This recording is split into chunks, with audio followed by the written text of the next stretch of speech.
Hello दोस्तों, स्वागत है आप सभी का आपके अपने YouTube channel MR world point में। आज आपके लिए प्रैक्टिस सेट नंबर 24 लेके आए हैं, जो कि अग्निवीर जीडी परीक्षा के लिए है। चलिए शुरू करते हैं आज का प्रैक्टिस सेट नंबर 24। देखिए पहला क्वेश्चन क्या है। मयूर सिंहासन तख्ते ताउस का निर्माण किस मुगल बादशाह ने करवाया था? तो इसका राइट आंसर हो जाएगा Shahjahan. Option number C, Shahjahan. तो शाहजहां ने और क्या क्या बनवाया था? आपका ताजमहल, दिल्ली का लाल किला किसने बनवाया था? तो शाहजहां ने ही बनवाया था।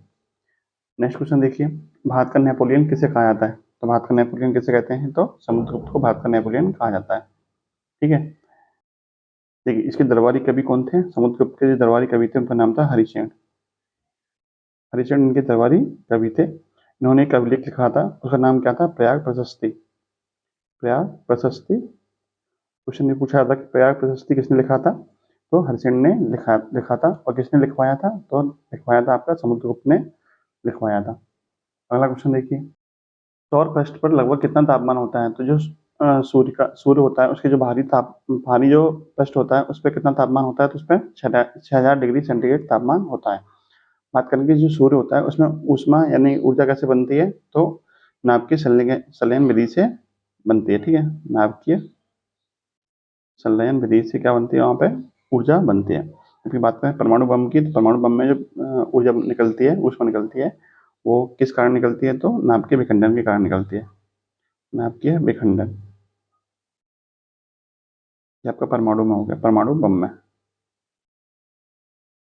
ठीक है। नेक्स्ट देखिए, राष्ट्रीय बाल अधिकार संरक्षण आयोग के प्रथम अध्यक्ष कौन थे? तो पहले अध्यक्ष कौन थे?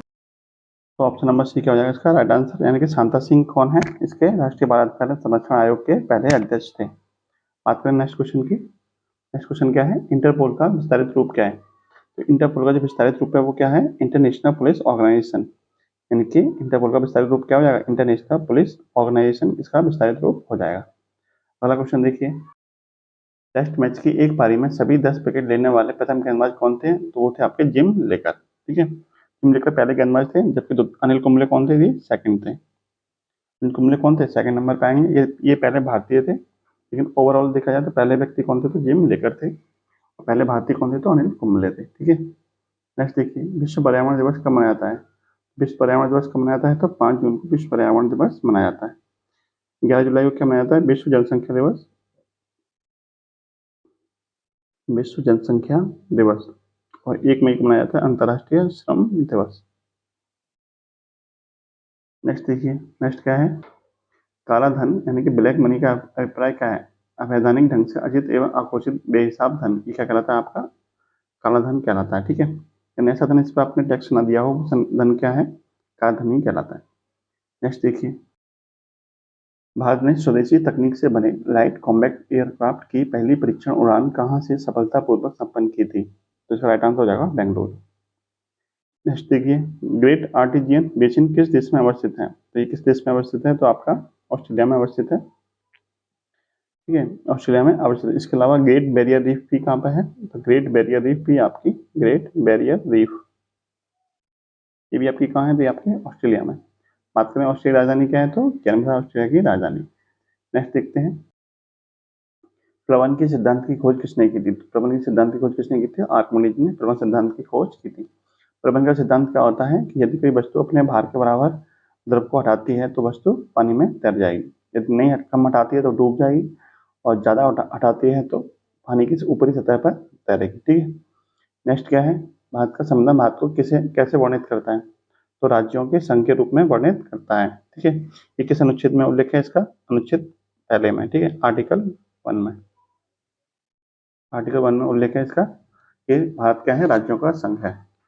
नेक्स्ट देखिए, संयुक्त राष्ट्र संघ की स्थापना कब हुई थी? संयुक्त राष्ट्र संघ की स्थापना कब हुई थी? 24 अक्टूबर 1945 को। इसलिए 24 अक्टूबर को क्या मनाया जाता है? संयुक्त राष्ट्र दिवस। संयुक्त राष्ट्र दिवस।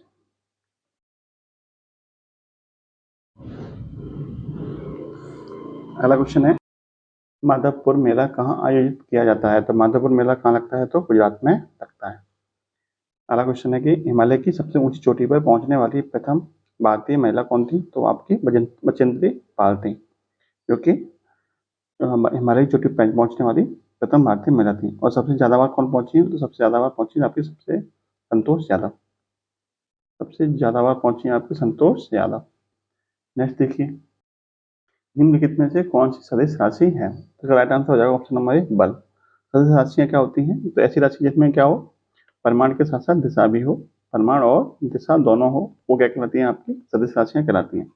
जैसे सदिश राशियों के और उदाहरण नोट कर लीजिए। जैसे आपका हो गया वेग, आवेग, संवेग, ठीक है, और आपका विस्थापन, विस्थापन, और ये सब किसके उदाहरण है? तो ये सब आपके सदिश राशियों के उदाहरण हैं।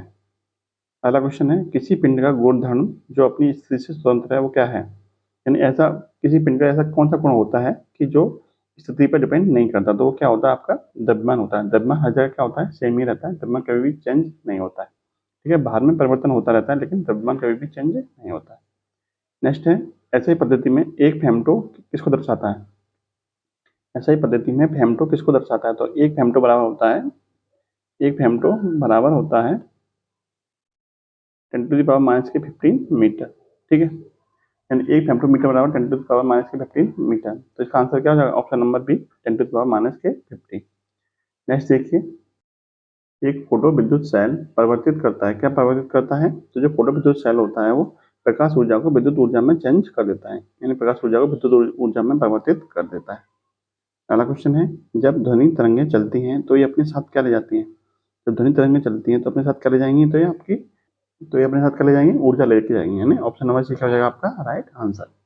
नेक्स्ट देखिए, सूर्य से ऊर्जा उत्सर्जित होती है, किस कारण उत्सर्जित होती है? तो मैंने अभी बताया था इसी वीडियो में कि जो नाभ की संलयन क्रिया होती है, नाभ की संलयन क्रिया, उसी के कारण क्या होती है? सूर्य से ऊर्जा ऊर्जा निकलती है, ठीक है। नाभ के विखंडन से क्या किस में निकलती है? तो परमाणु बम में।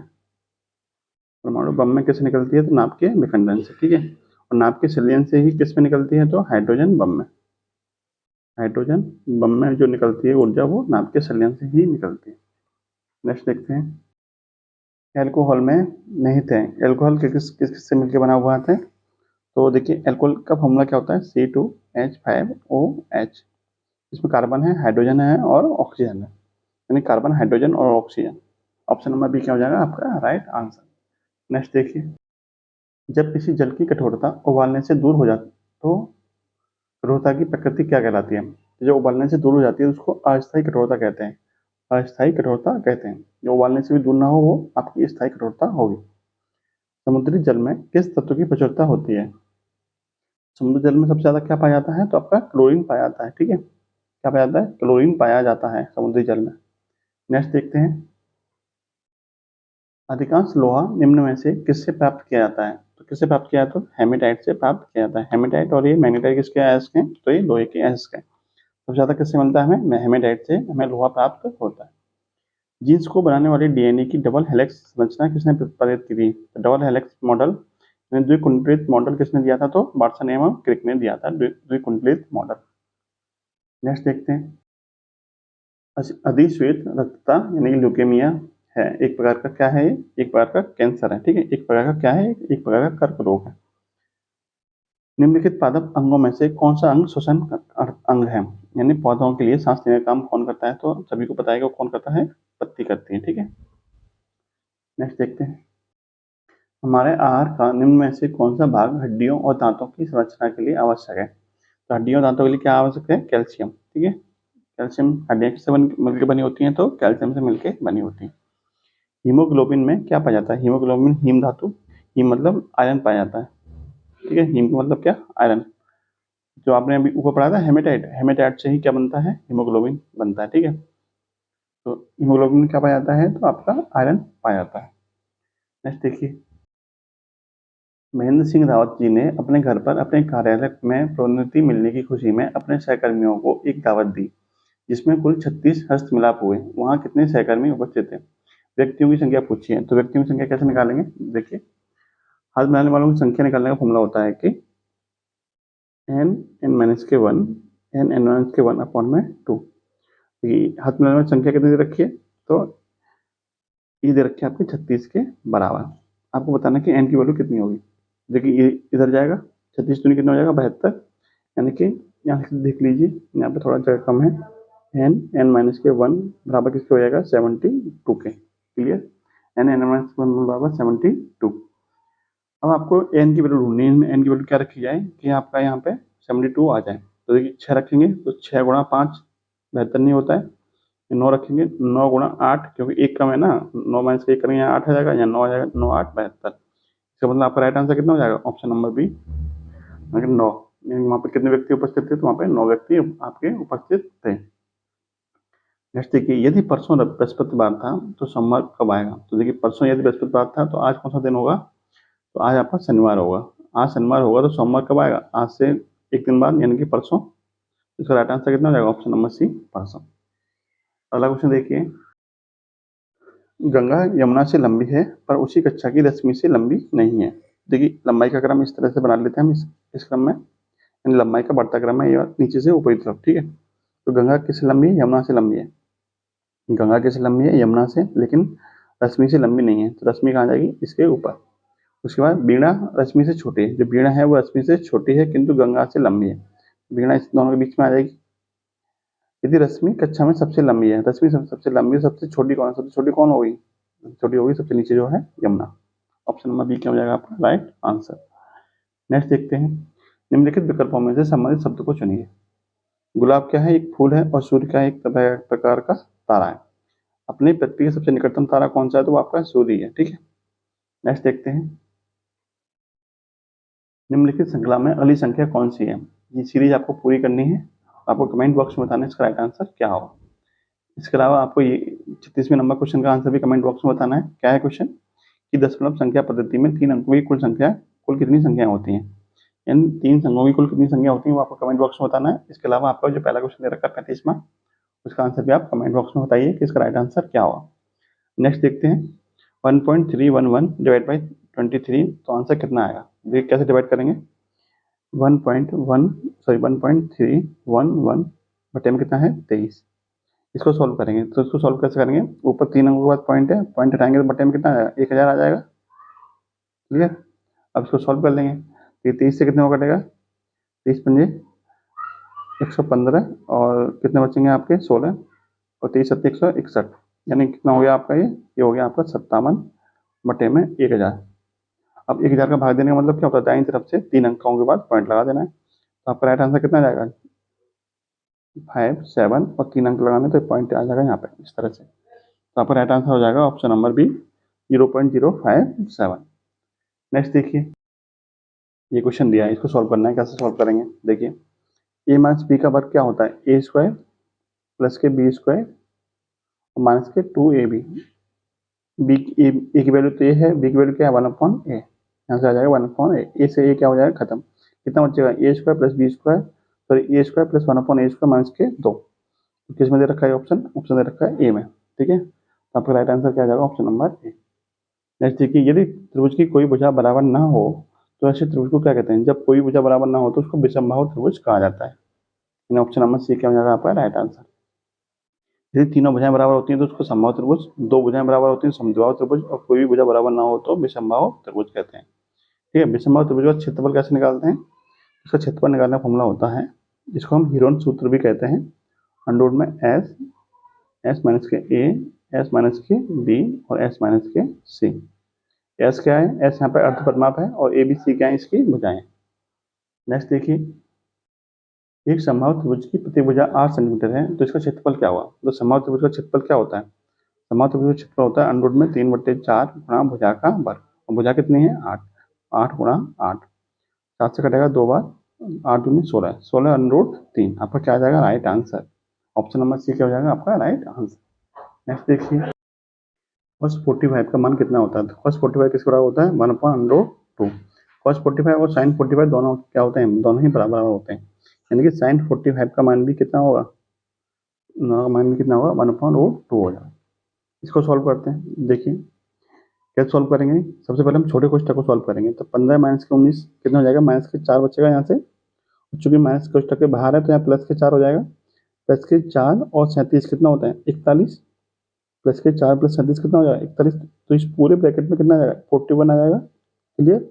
और माइनस बाहर है तो माइनस के 41 हो जाएगा। उसके बाद हम किस में घटाएंगे 28 में से 41 घटाएंगे कितना बचेगा माइनस के 13, ठीक है, कितना बचेगा -13, यहाँ आ जाएगा -13, और चूंकि माइनस का चिन्ह बाहर है कोष्टक से, तो यहाँ प्लस का 13 हो जाएगा, और प्लस का 13 प्लस 47 कितना होता है 60। तो इस सबका आंसर कितना आ जाएगा 60। ऑप्शन नंबर डी का हो जाएगा आपका राइट आंसर। नेक्स्ट क्वेश्चन है कि 15, 21 और 28 का लघुत्तम समूह बताइए। 15, 21, 28 का एलसीएम कितना होगा? जो संख्या इन तीनों से कट जाए वही आपका एलसीएम हो जाएगी, छोटी छोटी संख्या। देखिए, क्या 80 15 से कटता है? तो नहीं कटता। क्या 160 21 से कटता है? तो नहीं कटता।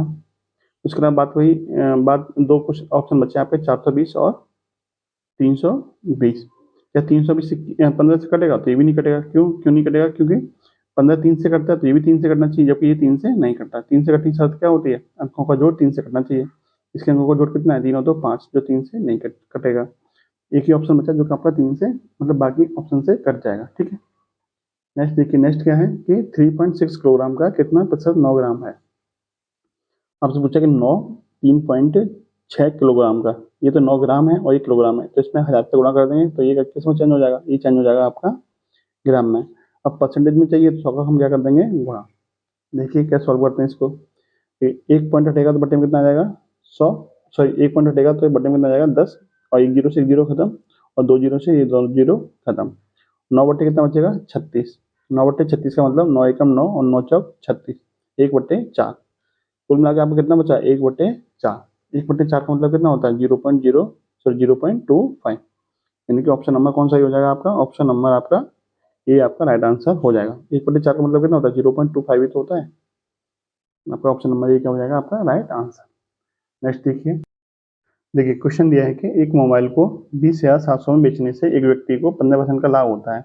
वो ऐसे कितने रुपए में बेचे कि उसे 25% का लाभ हो? देखिए, कितने परसेंट का लाभ हो रहा है शुरू में? 15% का लाभ हो रहा है। 15% की जो भिन्न होती है वो कितनी होती है? 15 बट्टे में 100, यानी कि आपका कितना हो जाएगा? 5 से 3 बार कटेगा, 5 से कटेगा 20 बार, यानी कि 3/20। यानी यदि कोई वस्तु आपने 20 रुपये खरीदी तो उस पर आपको कितने रुपए का लाभ हो रहा है? 3 रुपये का लाभ हो रहा है। इसका मतलब आप उसे कितने रुपए में बेच रहे होंगे? तो 20 + 3 यानी कि 23 रुपये में उसे बेच रहे होंगे। क्लियर? एक्चुअल में कितने बेच रहे हैं? तो एक्चुअल में बेच रहे हैं 20,700 में। इसका मतलब 30 यूनिट की वैल्यू कितनी होगी? 20,700। तो यहाँ से 1 यूनिट की वैल्यू कितनी मिलेगी? 1 यूनिट की वैल्यू मिलेगी आपको 20,700 बटे में 23, यानी कि 23 से कटेगा आपका ये 23 नंबर 207 होते हैं 900 बार, यानी 1 यूनिट की वैल्यू कितनी मिल गई आपको? 900। तो 20 यूनिट की वैल्यू कितनी मिल जाएगी? 20 यूनिट की वैल्यू मिल जाएगी आपको 20 गुणा 900, यानी कि 18,000। यानी कि वो वस्तु आपने कितनी खरीदी थी? तो वो वस्तु आपने खरीदी थी 18,000 की। ठीक है, उस वस्तु का हमें क्रय मूल्य मिल गया 18,000। अब देखिए, अब वो कह रहा है उसे 25% लाभ पे बेचे, तो कितने में बेचेगा? तो 25% की फ्रैक्शन क्या होती है? 25% की फ्रैक्शन होती है 1/4, यानी 4 रुपये वाली चीज कितने बेची जा रही है? 4 और 1 5 में बेची जा रही है। लेकिन वो कह रहा है 4 में नहीं बेची जा रही, कितने बेची जा रही है? 18,000 में बेची जा रही है। तो इसका मतलब 4 यूनिट की वैल्यू आपकी कितनी है? सॉरी, 4 में नहीं बेची जा रही, तो 4 में खरीदी कितने में जा रही है? 18,000 में खरीदी जा रही है। तो 4 यूनिट की वैल्यू कितनी हो जाएगी? 18,000। तो एक की वैल्यू 18,000 बटे में 4, तो 5 यूनिट की वैल्यू पूछी आपसे, क्योंकि विक्रय मूल्य पूछा है। तो देखिए 5 की वैल्यू कितनी हो जाएगी? 5 की वैल्यू हो जाएगी आपकी 18,000 गुणा 5 बटे में कितना जाएगा? 4। इसको सॉल्व कर लेंगे। 4 से कितने कटेगा? ये 4 से कटेगा आपका 45 पर, और 45 पंजे कितने होते हैं? 225। 225 पे कितने जीरो आएंगे? 2 जीरो, यानी कि 22,500 में वो क्या होगी? वो बिकेगी आपकी। आपका राइट आंसर कितना है? 22,500। देखिए, इसका एक शॉर्ट तरीका बता देता हूँ मैं आपको। देखिए, जैसे आपसे कह रहा है कि वो जब 20,700 में खरीदी थी तो उसे 15% का लाभ हो रहा है। ठीक है, तो जब 25% का लाभ होगा तो कितने में क्या करेगा? वो बेचेगा। जब 15% का लाभ हो रहा है तो 20,700 में बेच रहा है, तो 25% का लाभ होगा तो कितने में बेचेगा? तो ये आपसे पूछा है। ठीक है, अब देखिए, हमने मान लिया कि हमने कोई वस्तु हमने 100 रुपये में खरीदी थी, तो जब 15% का लाभ होगा तो हम 115 में बेचेंगे, और जब 25% का लाभ होगा तो हम 125 में बेचेंगे। क्लियर? एक क्वेश्चन है। अब देखिए, 115% की वैल्यू दे रखी है कितनी? 20,700। तो यहाँ से 1% की वैल्यू कितनी मिल जाएगी? 1% की वैल्यू मिल जाएगी 20,700 बटे में 115, और 125% की वैल्यू हमें चाहिए, तो 125 का हम क्या कर देंगे? सीधे गुणा कर देंगे। बस इसको सॉल्व कर लेना है। तो देखिए क्या सॉल्व करेंगे। 5 से कटेगा 23 बार, और 5 से कटेगा ये आपका 25 बार। क्लियर? और 23 से कटेगा आपका कितनी बार? 9 बार। 900 गुणा 25 है, 25 में 225, 225 पे 2 जीरो, 22,500 आपका क्या आ जाएगा, राइट आंसर निकल के आ जाएगा। ऑप्शन नंबर डी क्या हो जाएगा आपका राइट आंसर।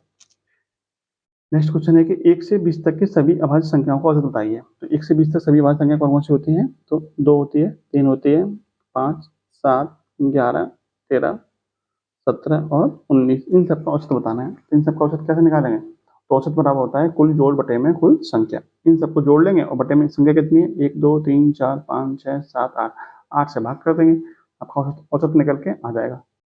तो देखिए इनका जोड़ कितना हो जाएगा, इनका जोड़ हो जाएगा, इन सबको जोड़ेंगे तो कितना जोड़ आएगा इसका, इनका जोड़ आएगा 72, सॉरी 72 नहीं आएगा, कितना आएगा 77, यानी कि 77 आएगा आपका जोड़। और संख्या कितनी है, 1, 2, 3, 4, 5, 6, 7, 8, 8 संख्या, 8 से भाग करेंगे तो 8 में 72, 9 पॉइंट समथिंग आंसर आएगा, जो कि सिर्फ एक ही ऑप्शन में दे रखा है, जो आपका क्या हो जाएगा राइट आंसर हो जाएगा। नेक्स्ट देखिए 361 के वर्गमूल में इकाई स्थान पर कौन सा अंक आएगा। देखिए 361 का वर्गमूल होता क्या है, 361 का जो वर्गमूल होता है वो कितना होता है, तो आपका 19 होता है। 19 में इकाई अंक कितना है, 9 है, आपका राइट आंसर भी कितना हो जाएगा 9।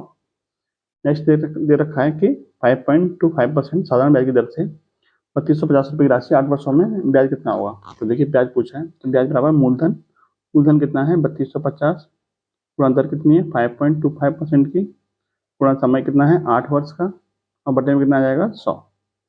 बस इसको सॉल्व कर लेना है, आपका आंसर निकल के आ जाएगा। देखिए पॉइंट हटाएंगे यहाँ से तो बटे में कितना आ जाएगा 100 और आ जाएगा आपका। अब देखिए 1 जीरो से 1 जीरो खत्म, 25 से कटेगा 25 से 4 बार, 25 से कटेगा 25 दूनी 50, 25 का 25 21 बार कटेगा, और 4 से कटेगा आपका ये 2 बार कटेगा। क्लियर, यहाँ तक कोई दिक्कत नहीं। अब इसको और काटिए, 5 से कटेगा आपका ये 2 बार, और 5 से कटेगा आपका ये 5 30 और 5 25। क्लियर, इस वाले 2 से ये वाला 2 खत्म, और ऊपर कितना बचा 65 गुणा 21, 65 गुणा 21 कितना होता है 21 पंजे 105, हासिल के 10, 21 के 126 और 10 136, यानी 1365 आपका क्या जाएगा right answer. Option number C क्या हो जाएगा आपका राइट आंसर। नेक्स्ट देखिए, नेक्स्ट क्वेश्चन क्या है, अनुपात समानुपात का क्वेश्चन है, जो आपको मैंने लास्ट प्रैक्टिस सेट में कराया था। आराम से आप देख लीजिए उसको, और इस क्वेश्चन का आंसर आप कमेंट बॉक्स में बताइए इसका राइट आंसर क्या होगा।